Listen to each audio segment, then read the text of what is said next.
Hi అండి, welcome to ముతహార్ media. నేను వచ్చేసి మహాబలిపురానికి అయితే ఈరోజు వచ్చానండి. మహాబలిపురం అనేసి అంటే చాలామంది శిలలపై శిల్పాలు చెక్కారు అనేసి పాటలు అయితే చాలా ఉన్నాయి. మహాబలిపురం గురించి చెప్పుకుంటూ పోతే చాలా అయితే విశేషాలు ఉన్నాయండి.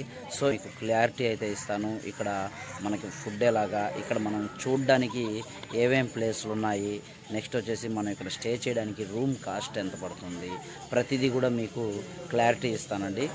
మహాబలిపురం మొత్తం కలిపి ఒకే వీడియోగా తీసి పెడుతున్నానండి. ఒకసారి అయితే చూడండి చివరి వరకు అయితే. సో టికెట్స్ అయితే తీసేసుకున్నాను, ఇదిగోండి. టికెట్ కాస్ట్ ఒకరికి వచ్చి 40 రూపాయలు. మ్యాటర్ ఏంటంటే 600 అంటండి ఫారినర్స్కి అయితే. మరీ దారుణం కదా. టికెట్ తీసుకునేసి లోపలికి వెళ్ళిపోయేటప్పుడు ఇక్కడ ఉండే వాతావరణం అంతా చూసుకుంటూ వెళ్దామండి. ఎందుకంటే మన చుట్టూ ఉండే ప్లేస్ వచ్చేసి సముద్రం అంచున వచ్చేసి ఈ షోర్ టెంపుల్ ఉంది. మీరైతే చూస్తూనే ఉండండి.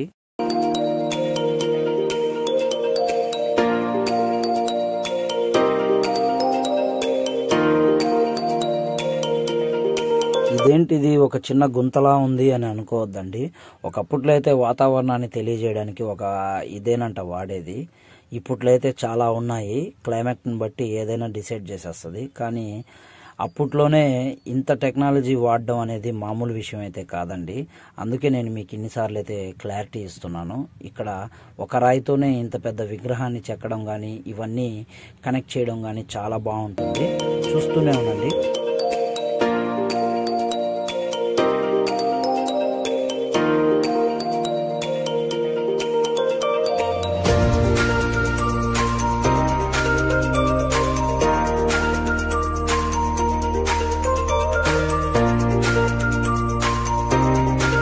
షోర్ టెంపుల్ చుట్టూ నంది విగ్రహాలతో అయితే నింపేసి ఉంటారండి. ఇదేదో ఒక చిన్న తొట్టి మాదిరిగా ఉందిలే, అప్పట్లో స్విమ్మింగ్ పూల్ ఏమో అనే పొరపాటు అయితే పడద్దు. ఒక రాయితో ఇలా చెక్కడం అయితే ఇక్కడ స్పెషాలిటీ అని చెప్పాను కదా. ఇకపోతే మనం ఫారినర్సే కాకుండా మహారాష్ట్ర వాళ్ళకు కూడా ఈ మహాబలిపురం అనేది చాలా పెద్ద ఫేమస్ కాబట్టి ఇక్కడ ఉండే వాళ్ళందరూ వస్తూనే ఉంటారు. నేను చూసుకుంటూ పోతూ ఉంటే చాలా ఉన్నాయండి. ఇక్కడ ఇంకో హైలైట్ ఏంటంటే ఒక్క గుడే అని పేరు ఒకటే కానీ ఇక్కడ ఏ విగ్రహాలు అయితే లేవు లోపల. కేవలం రాయితో చెక్కబడ్డ శిల మాత్రమే. విగ్రహం లేని గుడి ఏదైనా ఉంది అంటే అది మన మహాబలిపురంలో షోర్ టెంపుల్ ఒకటే.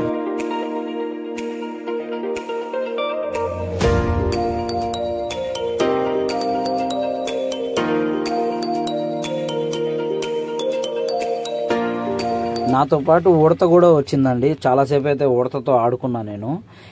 అంతా చూస్తూ ఉంటే ఇదేదో పెద్ద కోనేరు మాదిరిగా ఉంది అని అనుకోవద్దు. ఇది ఈ మధ్య కాలంలో వచ్చిన ఒక సునామీకి బయటపడ్డ గోపురాలన్నీ ఇవన్నీ. సో ఇంకా అయితే ఉన్నాయి, చూస్తూనే ఉండండి.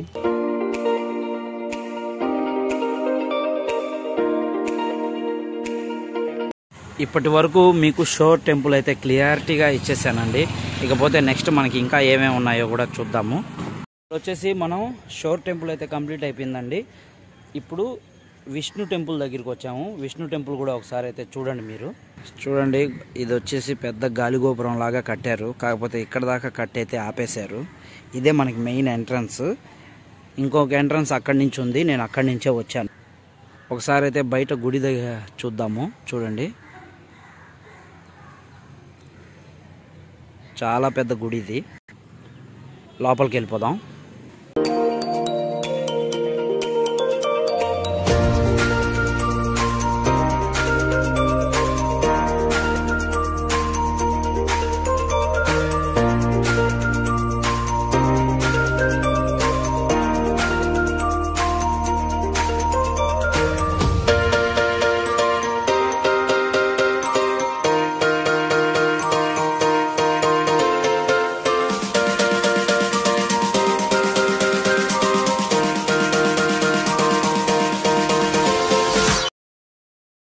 స్వామివారిని ఊరేగించడానికి రథాలు అయితే ఇవేనండి. మామూలుగా చాలామంది పల్లకి సేవల్లో మోసుకొని వెళ్తుంటారు, కానీ అలా కాకుండా ఇక్కడైతే ఎద్దల బండ్లు ఉన్నాయి.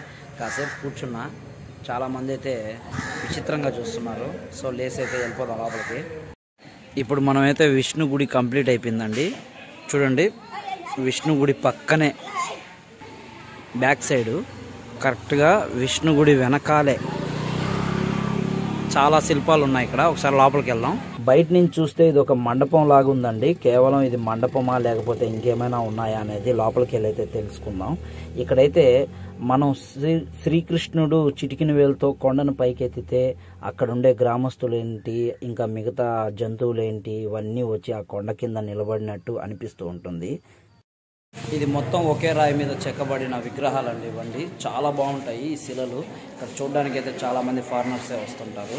ప్రతిదీ కూడా మీకు ఎందుకు ప్రతిదీ ఎక్స్ప్లెయిన్ చేస్తున్నానంటే ఇటువైపు వచ్చినప్పుడు మాత్రం ఏ ఒక్కటి మిస్ అవ్వకుండా ఎవరికైనా ఎటువంటి డౌట్ ఉన్నా సరే ప్రతిదీ కూడా అడిగి తెలుసుకోండి. తెలుసుకోవడంలో తప్పేం లేదు.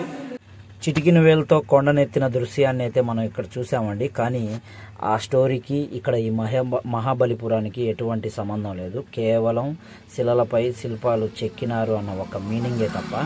ఇంకో విషయం ఏంటంటే ఫారినర్స్ వస్తూ మనకి ఒక గైడ్ అయితే పెట్టుకుంటారండి ఇక్కడ ప్రతిదీ కూడా ఎక్స్ప్లెయిన్ చేయడానికి. చూసారా మండపం అయితే ఎంత బాగుందో. మీ అందరికి ఇంకో విషయం చెప్పేదా, ఇదంతా ఒకే రాయి మీద చెక్కబడ్డ శిలలు. ఫస్ట్ అయితే మండపాన్ని చూశారండి. సో రెండో మండపం కూడా పక్కనే ఉంది, అది కూడా ఒకసారి చూడండి. దీనికైతే స్టోరీ ఏమొద్దు, మ్యూజిక్ అయితే ఎంజాయ్ చేయండి చెప్తా.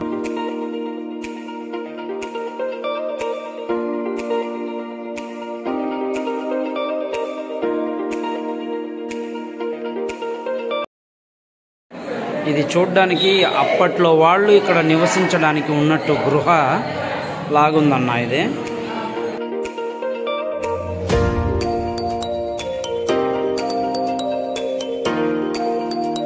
స్టూడెంట్స్ ఉండే టైంలో వచ్చాం కాబట్టి మొత్తం గలబగా ఉంది.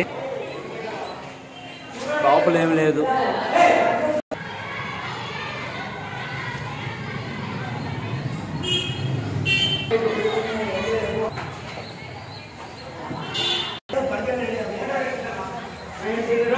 మహాబలిపురంలో మనకి చూడాల్సిన ప్లేసెస్ అయితే చాలా ఉన్నాయండి. కానీ ఒక్కొక్క ప్లేస్కి ఒక్కొక్క వీడియో అయితే తీయడం లేదు. నేను కేవలం మహాబలిపురం మొత్తం కలిపి ఒకే వీడియో తీస్తున్నాను. ఆ ఒక్క వీడియోలోనే మీకు ఒక క్లారిటీ అయితే ఇస్తానండి. ప్రతిదీ కూడా నాకు ఎంత బాగా నచ్చాయో మీకు తెలుస్తుంది. మీరు కూడా రావడానికి ఏదైతే బెటర్ కూడా చూడండి. కేవలం ఒక్క రాయితోనే ఇన్ని శిల్పాలు చెక్కడం అంటే అది కేవలం మన మహాబలిపురంలోనే మాత్రమే సాధ్యం అండి. నాకు ఇందులో బాగా నచ్చింది పెద్ద ఏనుగులు కాదు, ఇదిగోండి భూమిలో నుంచి వచ్చే నాగుపాములు. ఈ డిజైన్ అయితే నాకు చాలా బాగా నచ్చింది. కొంచెం ముందుకు నడుచుకుంటూ వెళ్తే ఇంకా చాలా ఉన్నాయండి చూసేటివి, అవి కూడా చూసుకుంటూ వెళ్దాం. ఇది టైమింగ్ అండి లోపలికి వెళ్ళడానికి. సో ఇప్పుడు లోపలికి వెళ్ళిపోదాం. మనం పొద్దున్న తీసుకున్న టికెట్లు ఏమైనా అడుగుతారేమో చూద్దాం. లోపలికి ఎంటర్ అయ్యాక చూడండి, లెఫ్ట్ అయితే ఒక రూట్ ఉంది, అక్కడ ఇంకోటి వచ్చేసి రైట్ సైడ్ ఇంకో రూట్ ఉంది, స్ట్రైట్ వచ్చేసి ఇదిగోండి వెన్నముద్దలాగా ఉంది ఒక బండరాయి పెద్దది. దీని చరిత్ర కూడా ఏంటో తెలుసుకుందాం. నేనైతే ఎంటర్ అవ్వగానే రైట్ సైడ్ అయితే తిరిగానండి. ఇక్కడైతే మెట్లు లాంటివి ఏమీ లేవు, కొంచెం చూసుకొని ఎక్కండి. జారిందంటే ఇదే బండ మీద మన శిల్పం కూడా చెక్కేస్తారు. ముందు పక్క నుంచి చూస్తే గుండ్రంగా ఉన్నట్టు అనిపించింది, కానీ వెనక్కి వస్తే తెలిసింది గుడ్డు ఆకారంలో ఉంది కాబట్టి సో నో ప్రాబ్లం. ఈ రూట్ వెళ్ళే కొద్దీ అయితే చాలా బాగుందండి. చాలా పెద్ద పెద్ద బండ్లు. ఇంత పెద్ద బండ్లు ఉంటే ఎన్ని శిల్పాలైనా చెక్కేయచ్చు వీటి మీద. లోపలికి వెళ్ళే కొద్దీ కొంచెం భయంగానే ఉంది.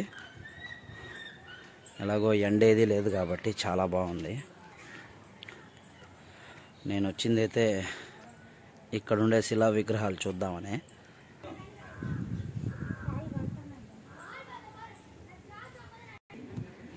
కేవలం నేను ఇక్కడికే ఎందుకు రావాలనుకుంటున్నానంటే త్రిమూర్తులు వచ్చేసి మనకి ఇక్కడే దర్శనం ఇస్తారండి. ఒకసారి అయితే లోపలికి వెళ్ళి చూద్దాం.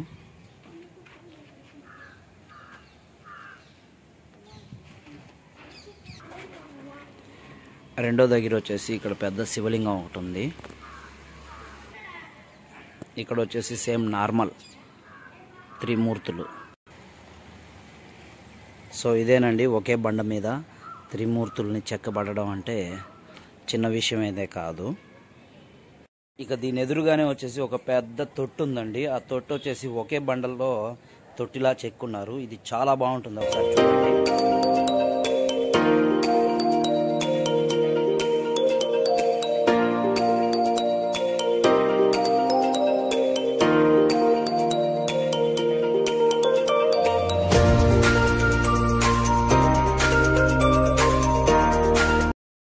సో ఇక్కడంతా కంప్లీట్ అయిపోయిందండి. ఇంకపోతే కృష్ణుడు వెన్నముద్ద, దాని గురించి చరిత్ర మీకు కొంచెం చెప్పాలి, పదండి చూద్దాం.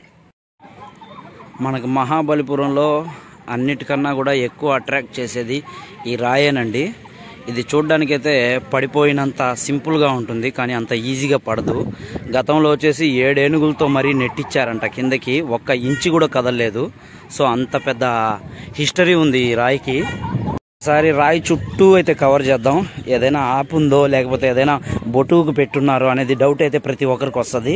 ఒకసారి అయితే చూద్దాం. సో చూశారు కదండి, రాయికి అయితే కింద ఏమాత్రం బొటు లేదు. పిల్లలు అయితే వచ్చి ఎంజాయ్ చేస్తున్నారు అనేసి ఫారినర్స్ అందరూ వచ్చి అక్కడ నిలబడిపోయారు ఫోటోలు తీసుకుందామని కూడా. ఇంకా పైకి వెళ్ళే కొద్దీ అయితే చాలా బాగుంటుంది వ్యూ పాయింట్. అయితే మనం మహాబలిపురం మొత్తం చూసేసుకోవచ్చు. కానీ మనకి ఇంకా చూడాల్సిన ప్లేసులు అయితే చాలా ఉన్నాయి కాబట్టి అవి కూడా కవర్ చేయాలి. Let's go.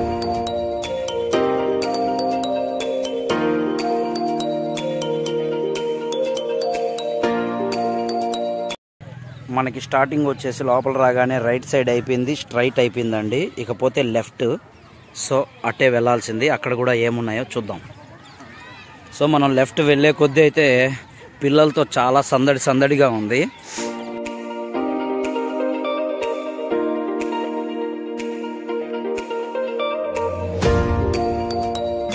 ఏమిరా అయ్యా, వన భోజనాలు ఏమైనా పెడుతున్నారా? ఓకే, ఎక్సలెంట్గా ఉందబ్బా. ప్రతి ఒక్కరు కూడా లైన్ మిస్ అవ్వకుండా బాగా కూర్చొని ఉన్నారు.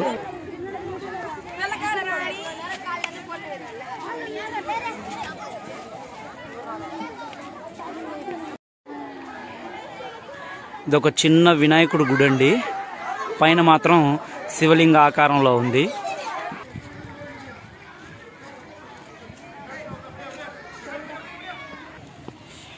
లోపలికి వెళ్ళే కొద్దీ ప్రతిదీ కూడా బండలే కనిపిస్తున్నాయి, పెద్ద పెద్ద బండలు చూడండి అసలు. కానీ ఇటు పక్క ఏదో చిన్న గృహ మాదిరిగా ఉంది. సో అంత సేఫ్టీ కాదు. ఇక్కడ మనకి ప్రతిదీ కూడా బోర్డులో అయితే రాసి మరీ పెట్టున్నారు మనకి.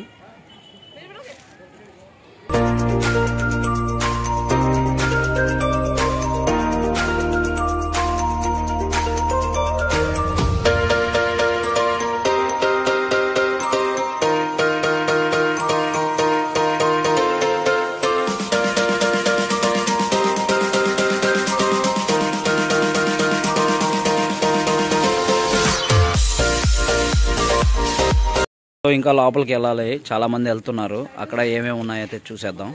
ఇటువైపు నుంచి అయితే ఇంకొంతమంది వస్తున్నారు.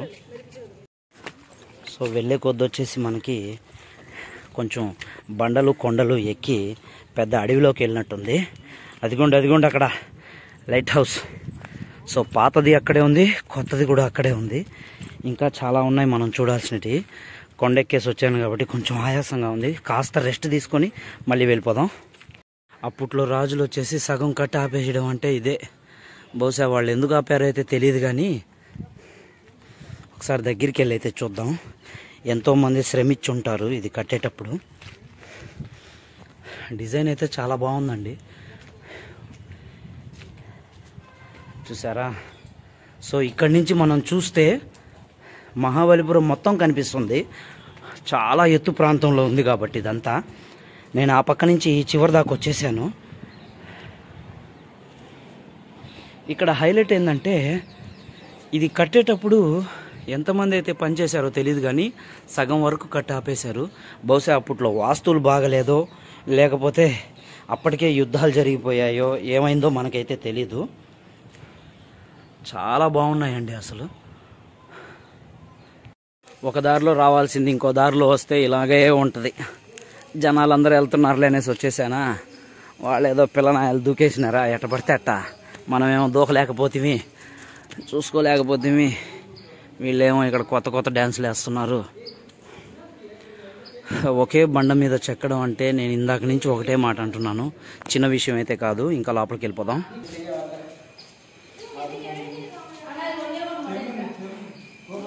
ఇదొక మండపం లాంటిదండి. టైం అయిపోతుందంట. ఇక్కడ ఎవరిని అడిగినా త్వరగా వెళ్ళండి, మూసేస్తారు అనేసి అంటున్నారు. అయ్యయ్యో టైం అయిపోతుంది అక్క, మళ్ళీ వస్తాం ఉండు, టైం అయిపోతుంది అక్కడ. పరిగెత్తరా సాంబా, టైం అప్, టైం అయిపోచి ఇంత పక్క టైం అయ్యా.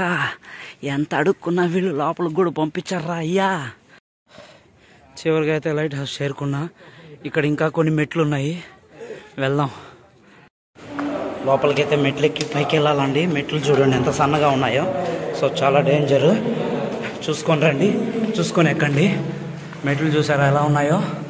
ఇక్కడికైతే లోపలికి చేరుకున్నాను. ఇదే ఇక్కడికి ఒక స్టెప్, మొత్తం మహాబలిపురం సముద్రం మొత్తం కనిపిస్తుంది. ఇంకా మెట్లు ఉన్నాయి పైకి, ఇక్కడ దాకా వచ్చాను. అయినా పర్లేదు, ఇంకొంచెం రిస్క్ చేద్దాం. ఒకవేళ మనం పైకి వెళ్ళిన తర్వాత ఎక్కడైనా లాక్ అయిపోతే మాత్రం ఇక్కడ ప్రతి దగ్గర సీసీ కెమెరాలు ఉన్నాయి. So no problem. పైకి అయితే చేరుకున్నానండి. లైట్ హౌస్ అసలు లోపల చూడండి ఎన్ని ఉన్నాయో, ఎన్ని లైట్లు ఉన్నాయో కదా. దాదాపు ఒక 100 పైన ఉన్నట్టున్నాయి, ఏమేమో ఉన్నాయి. నేనైతే ఇదే ఫస్ట్ టైం రావడం. నా జీవితంలో ఇంతవరకు అయితే నేను ఒక లైట్ హౌస్ అయినా ఎక్కుతానో లేదో అనుకున్నాను, కానీ ఎక్కేసాను. బయట ప్రపంచం ఎలా ఉందో చూద్దాం మనం. సో బయట ప్రపంచం అయితే చూస్తున్నారా, చూడండి. అయితే అయ్యో కొంచెం సన్నగా ఉండే వాళ్ళు వస్తే బెటర్. సముద్రం మొత్తం టోటల్ అసలు మహాబలిపురం మొత్తం రౌండ్ వేసేస్తే చూడండి, సముద్రం మన చుట్టూ ఉంది. ఎంత బాగుందంటే హైలైట్ అండి. అసలు నేనైతే ఎప్పుడూ అనుకోలేదు ఇంత దూరం ఇంత సాఫీగా సాగిపోద్ది అనేసి. ఓకే, అసలు మాటలు కూడా రావట్లేదు, ఎందుకంటే పైన నుంచి ఎక్కువ వచ్చాను కదా, సారీ కింద నుంచి ఎక్కువ వచ్చాను కదా, అందుకనేసి దోల తీరిపింది. ఎవరైనా వస్తే మాత్రం మిస్ అవ్వద్దు. సూర్యుడైతే మనకి ఉదయించే దీపక్కే, అస్తమించే దీపక్కే. So no problem. ఆహా, ఇప్పుడు నెక్స్ట్ వెళ్ళాల్సిన ప్లేస్ అక్కడేనండి. ఇదిగోండి, ఇదే. కొంచెం సూర్యకిరణాలు కెమెరా మీద పడడం వల్ల పెద్దగా క్లారిటీ లేదు. సో ఇంకా ఏమేమి ఉన్నాయో ప్రతి ఒక్కటి కూడా మీకు క్లియర్గా చూపిస్తాను. మొత్తం కంప్లీట్ అయిపోయి తిరిగి రిటర్న్ కిందకి వెళ్తున్నాను. మెట్లయితే పైన నుంచి చూస్తే ఎలాగున్నాయో తెలుసా, చూడండి. ఇప్పుడు ఈ మెట్లన్నీ మనం కిందికి దిగాలి.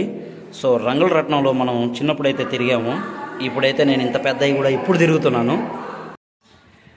ఇక్కడ ఇంకొక మండపం ఉందండి, కానీ ఇది కూడా ఒక రాయి మీదే చెక్కారు. హైలైట్ అసలు. ఇంకపోతే ఇక్కడ మనం ఎప్పుడైనా బాగా అలసిపోయి వస్తే మంచం లాగా ఇచ్చారు, కానీ పూర్వంలో ఎవరైతే పడుకున్నారో మనకి ఇక్కడ సేద తీరుతూ ఉండుంటారు. ఇక్కడ మనకు అప్పుడప్పుడు తినడానికో లేకపోతే చిన్నపిల్లలు ఏదైనా అడిగితే తినడానికైతే ఉన్నాయి. చూసారా లోపల లైట్ తిరుగుతూ ఉంది. ఇప్పుడే నేను కిందికి దిగాను, అప్పుడే లైట్ తిరుగుతుంది. అదోండి, ఇంకాసేపట్లో బాగా నైట్ అయితే వెలుతురు తిరుగుతూ ఉంటుందండి. వెలుతురు అయితే చాలా బాగా వస్తుంది. చూడండి, బాగా గమనించండి మీరు కదా.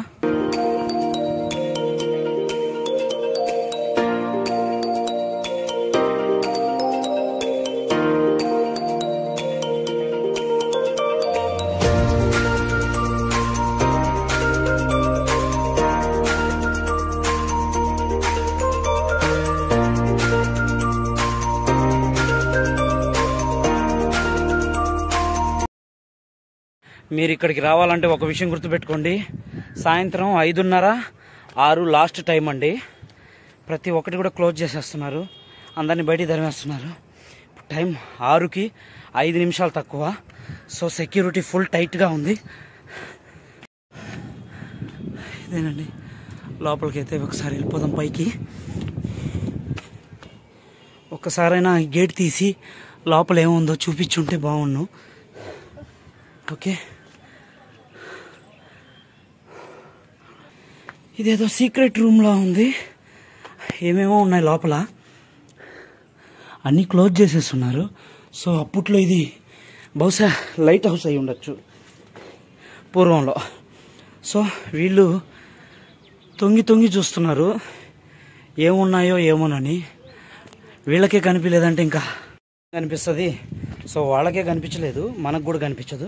ఇక్కడి నుంచి మనం టోటల్ కవర్ చేసుకోవచ్చండి. ఇక్కడి నుంచి మనం లైట్ హౌస్ చూస్తే చాలా దగ్గర ఉన్నట్టుంది. మొత్తం మహాబలిపురం మొత్తం రౌండ్ వేసేసాను నేనైతే. ఇంకా ఏమేం ప్లేసెస్ ఉన్నాయో చూసుకుంటూ అయితే వెళ్ళిపోదాం. చూడండి మొత్తం మెట్లే.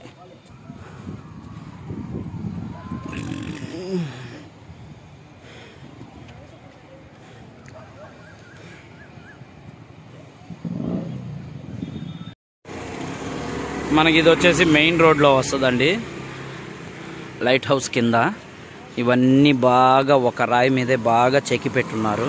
ప్రతి ఒక్కటి కూడా మనం ఇక్కడ చూసుకుంటూ వెళ్ళొచ్చు. రోడ్డు మొత్తం షోనే, ఎందుకంటే జనాలు మొత్తం నిండిపోయి ఉన్నారు చూసుకుంటూ ఉండడానికి. నేను మాత్రం తెగించి మరీ ముందుకు వచ్చేసా, ఎందుకంటే మీకోసం. ఒకే రాయిని ఇంతమంది శిల్పిలు చెక్కారు అంటే అది చిన్న విషయం అయితే కాదండి.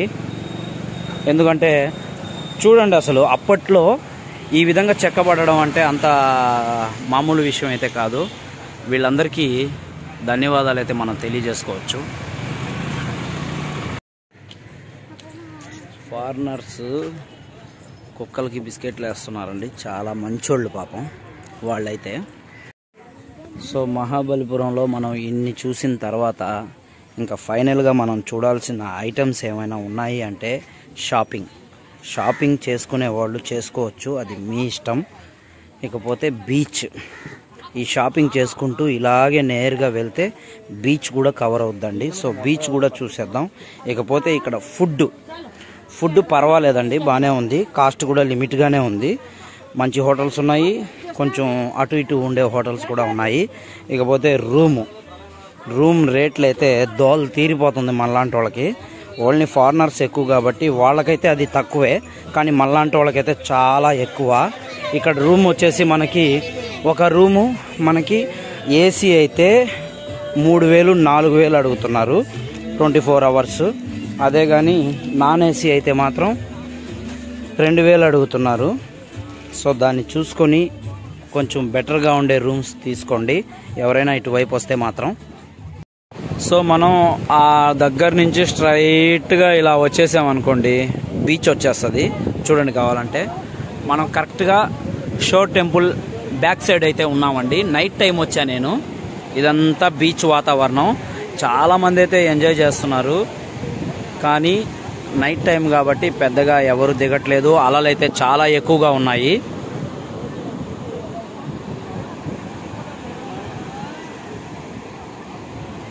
ఇదంతా బీచ్ వాతావరణం. డే టైంలో అయితే మీకు ఇంకా బాగా క్లియర్గా చూపించి ఉండొచ్చు, కానీ నేను అన్నీ చూసుకొని ఇక్కడికి వచ్చేటప్పటికి చాలా నైట్ అయిపోయింది. ఓకే, మీరు ఎవరైనా వస్తే మాత్రం కొంచెం లైటింగ్ ఉండే టైంలోనే రండి. మహాబలిపురంలో నైట్ అయితే మీకు బీచ్ చూపించానండి, కానీ చీకట్లో పెద్దగా కనిపించలేదనేసి డే టైం కూడా వచ్చాను బీచ్ అయితే కవర్ చేద్దామనేసి. అలలు తాకిడైతే చాలా బాగుంది, పై వరకు అయితే వచ్చేస్తున్నాయి. సో నేను ఫారినర్స్ అందరు రావడానికి వరల్డ్లోనే చాలా పెద్ద ఫేమస్ అయిన మహాబలిపురానికి అయితే మనం డైరెక్ట్గా రావడానికైతే ఎటువంటి బస్సు సౌకర్యం అయితే లేదండి. ఎందుకంటే ఇది ఒక మండలం లాంటిదే. సో ఇది సిటీ కాదు. ప్రతి ఒక్కరు మన తెలుగు రాష్ట్రాల నుంచి డైరెక్ట్గా చెన్నై వెళ్ళి చెన్నై నుంచి 588 బస్సు అండి, బస్సు నెంబరు. సో ఆ బస్ ఎక్కి లాస్ట్ స్టాప్లో దిగి అక్కడి నుంచి మళ్ళీ మహాబలిపురం డైరెక్ట్ బస్సు ఉంటుంది. సో పెద్దగా అయితే నో ప్రాబ్లం, కొత్తగా వెళ్ళే వాళ్ళకైతే కొంచెం కష్టమే. ఇకపోతే మనం ఏదైనా ట్యాక్సీ పెట్టుకొని డైరెక్ట్గా పోయేసి వద్దామంటే కొంతమంది అయితే ట్యాక్సీకి వెళ్ళి మళ్ళీ తిరిగి వచ్చడానికి ఎక్కువ డబ్బు అయితే అడుగుతారండి. కానీ అంత డబ్బు పెట్టుకోలేని వాళ్ళు అయితే మాత్రం ఖచ్చితంగా 588 బస్ మాత్రం మిస్ అవ్వకుండా ఎక్కండి. ఇంకో విషయం ఏంటంటే, చిన్నపిల్లలు అయితే చూడవలసిన ప్లేస్ ఏదైనా ఉంది అంటే అది మహాబలిపురం హిస్టరీలో. ఇంకపోతే మనం చూడవలసిన ప్లేస్లు అయితే ఇంకా చాలా ఉన్నాయి. మీరైతే ఈ వీడియో నచ్చితే ఒక లైక్ చేయండి. కొత్తగా నా ఛానల్ ఎవరైనా చూస్తే సబ్స్క్రైబ్ చేయండి. ఇంకా కొత్త వీడియోలతో మీ ముందుకు వస్తూనే ఉంటాను. బాయ్, జై హింద్ అండ్ బాయ్.